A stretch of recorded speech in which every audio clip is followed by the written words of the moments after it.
Dans un projet de loi, je propose de renforcer la loi existante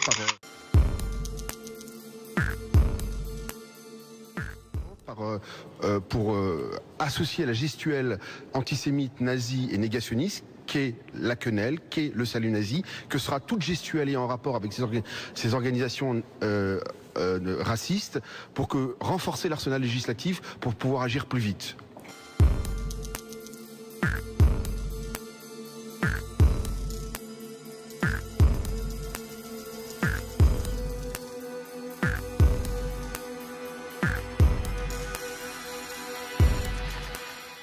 Donc en fait, en 1995, j'ai publié un ouvrage qui est l'unique ouvrage qui existe sur la question, sur les milices juives sionistes, des milices sionistes souvent clandestines, qui s'appellent les guerriers d'Israël.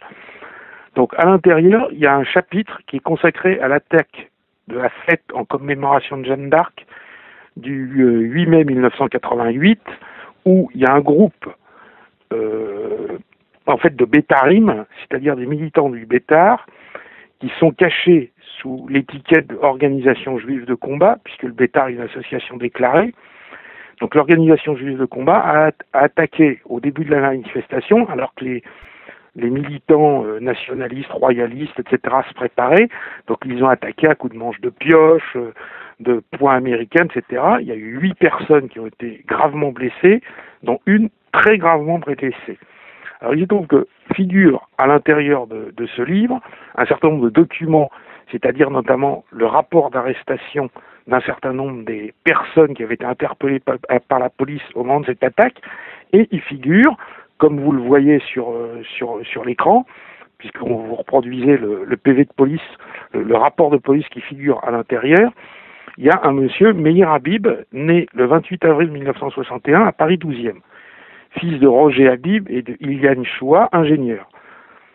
Meir Habib est aujourd'hui le député UDI de la 8e circonscription des Français de l'étranger qui englobe Israël.